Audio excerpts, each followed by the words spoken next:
So representing aqueous reactions. So the type of equation that we've been talking about so far is one that we refer to as a molecular equation. This is going to show us the complete neutral formulas for each compound in the aqueous reaction as if they existed as molecules. So an example of a molecular equation showing us potassium hydroxide solution mixing with magnesium nitrate solution, forming potassium nitrate solution and magnesium hydroxide solid. This is the precipitate.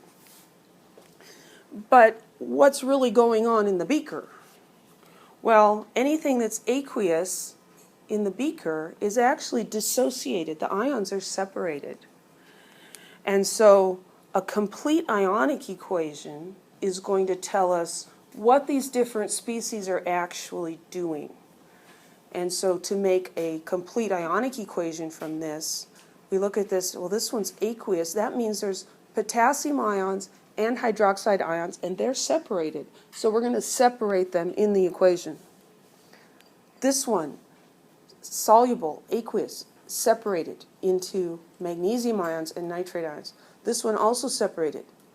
How is this one actually existing in solution? Well, it's sitting on the bottom. It's a solid precipitate. And so we'll leave this one together. And then we have what's called a net ionic equation. What's the difference between your gross pay and your net pay? Taxes, right? Taxes, Medicare, all these deductions. They take it out of your paycheck, right? The net paycheck is what you actually get to take home. The net ionic reaction is going to tell us only about the things that are actually reacting, the things that are actually changing. Because like in this equation, is the potassium really doing anything? It was mingling before, and now it's still mingling. Does it really matter if it was potassium? What if it was sodium instead? What if instead of John you brought Harry to the party? And he didn't hit it off with anybody either. Does it really matter who you came with? No, it doesn't in that case. So to write a complete ionic equation, anything that's an aqueous ionic compound, we're going to write as ions. Anything that's aqueous, strong electrolyte. So soluble salts, strong acids, strong bases. We haven't really talked about strong bases, but they're going to show up as aqueous ionic compounds, so we don't need to worry about that. If you have solids, liquids, or gases, that will be specified in the state symbol. We're going to show those as molecules. So that includes insoluble substances, weak electrolytes, and non-electrolytes. Things like sugar is a non-electrolyte. It's a molecule. It doesn't ionize. Weak acids. A weak acid ionizes a little bit, but how is it mostly? That's what we're worried about with this complete ionic equation. It's mostly the molecule. So we'll write it as the molecule. So here's an example of a complete ionic equation for that earlier example. Here we've got, you know what, I'm going to write the molecular equation under here. Oh no, it's there. I'm just blind. Here's the molecular equation. Lead 2 nitrate, aqueous, plus 2 potassium chloride, aqueous, making lead chloride soluble, a solid, and 2 potassium nitrates, aqueous. So how we do this is we look at the state symbol, aqueous. If we have a state symbol that's AQ, then this may be written as ions. There are some exceptions. Most of the time it will, but there are some exceptions. This is an ionic compound, says aqueous, that gets written as ions. So this is 1 Pb2 plus ion and 2 nitrate ions. So 2 NO3. And then we would put aqueous after each of them because those ions are aqueous. Here we've got KCl, aqueous, ionic compound. So we're going to write these as ions. 2 of these units gives us 2 potassium ions and 2 chloride ions. Over here we've got an S. If you see S, L, or G, you do not split it up into ions. So that guy just gets copied down as is. And then this guy again, aqueous, here this is an ionic compound, so we'll divide it into ions. So this shows all the ions in the reactants and all the ions in the products that are mingling about. Question? You said for sugar how it's aqueous but it doesn't dissolve into an ion. Right. So how would you write that? Okay, so I mentioned sugar before as being one that does not form ions.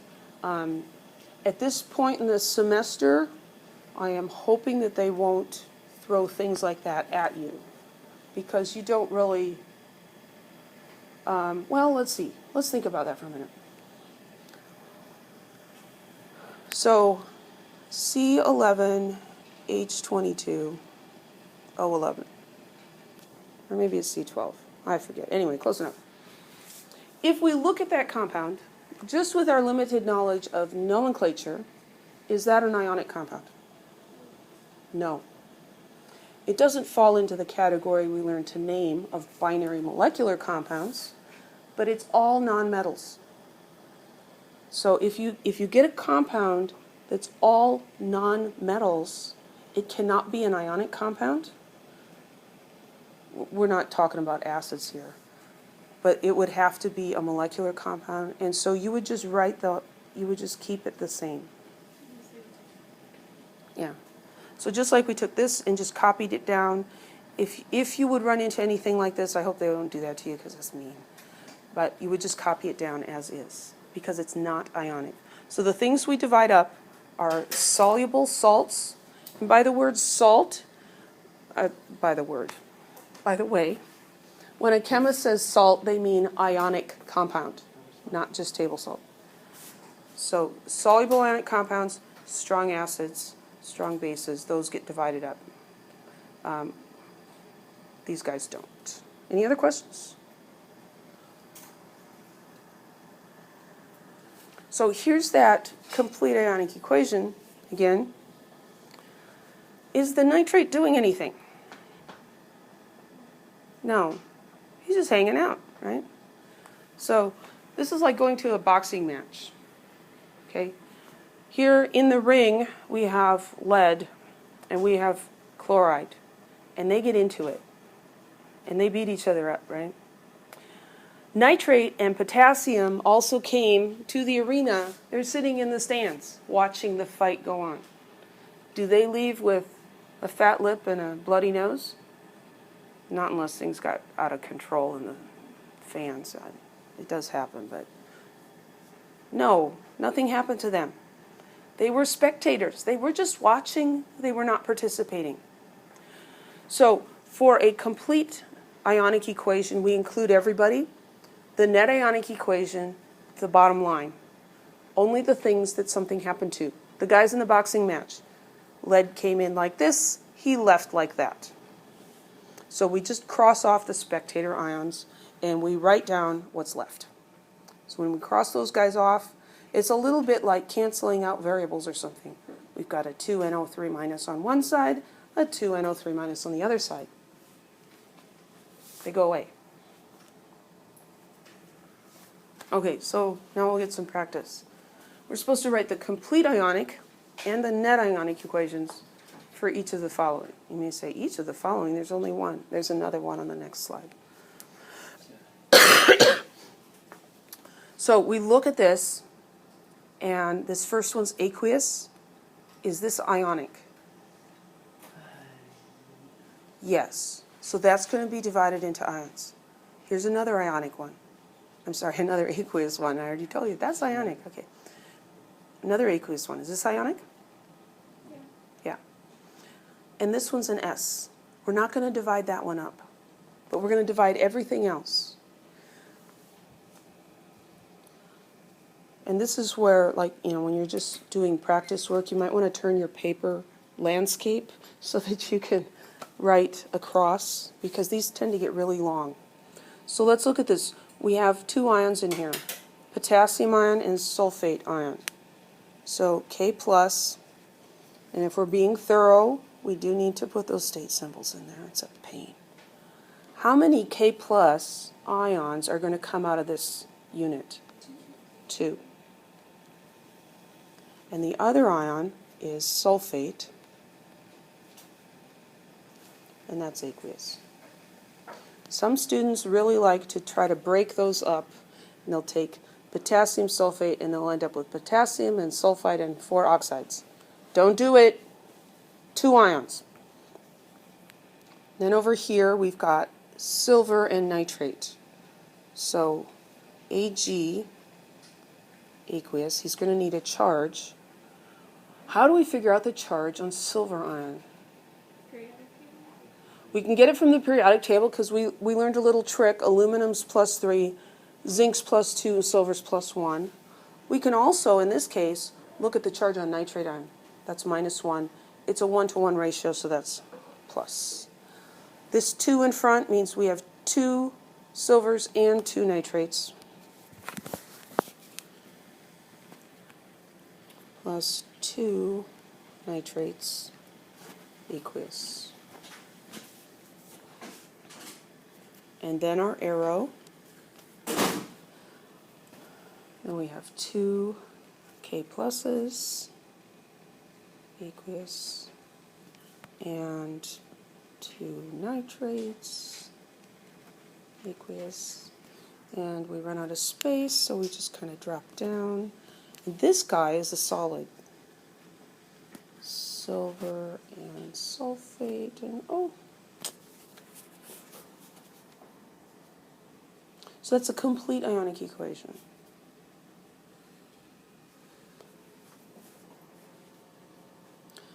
We make you learn how to write those, and mostly we need to know how to write them so that we can get to the net ionic equation. But the net ionic equation is more useful and more important. So that's the net ionic equation. That's the complete. To find the net, we're just going to cross off the spectators. So what's a spectator in here? Potassium. There's 2 over there. There's 2 over there. By the way, you should always check to make sure this equation is still balanced. But if you brought your subscripts and coefficients down correctly, it should be. What's another one? Nitrate. Unchanged. And so then we just copy down what's left. And just like in math, where 1 plus 2 is 3, and 1 plus 2 is 3.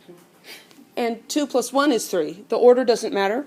The order in a chemical equation doesn't really matter either. So if you put the sulfate first, or if you put the silver first, it's the same.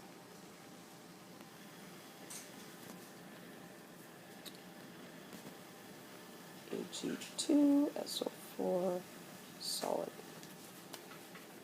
Any questions?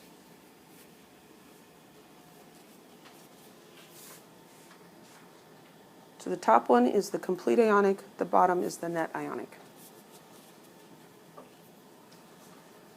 Let's do another one.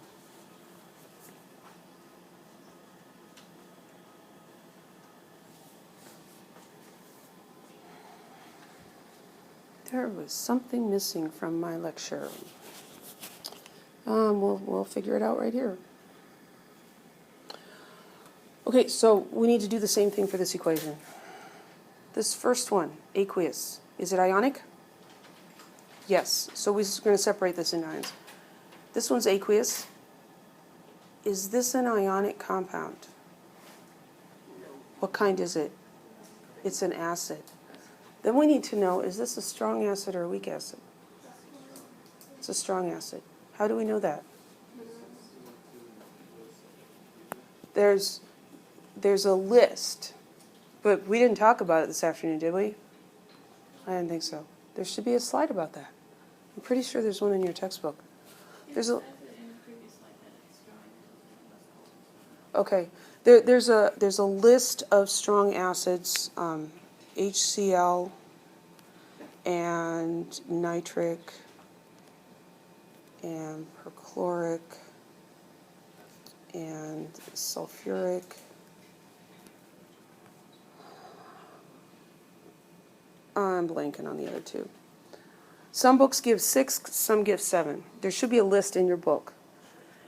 there's a small number of strong acids, everything else is weak.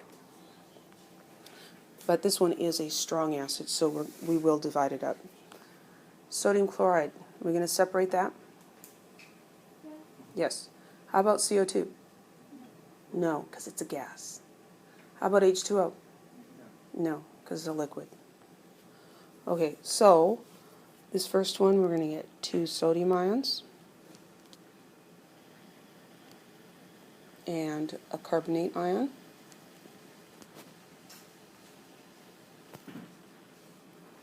And we decided that was a strong acid, so the strong acid dissociates completely. It's a strong electrolyte. So we've got 2 hydrogen ions and 2 chloride ions. So I'm just going to start the whole product thing at the bottom here, or lower anyway. 2 sodium ions and 2 chloride ions.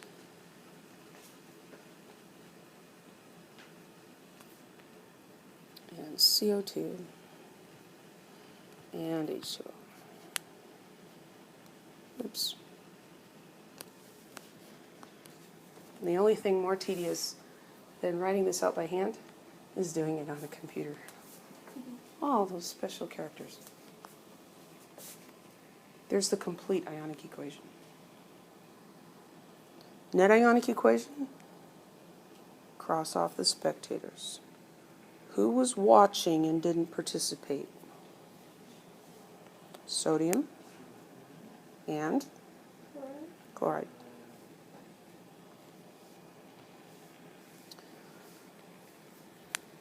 So net ionic is carbonate and 2 hydrogen ions,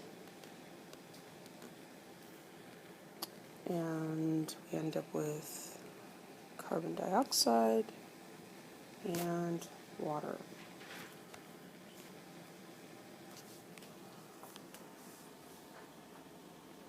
Questions?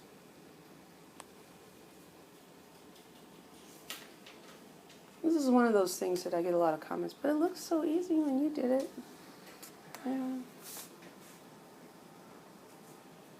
Yeah, after you've done it for, gosh, how many years is it?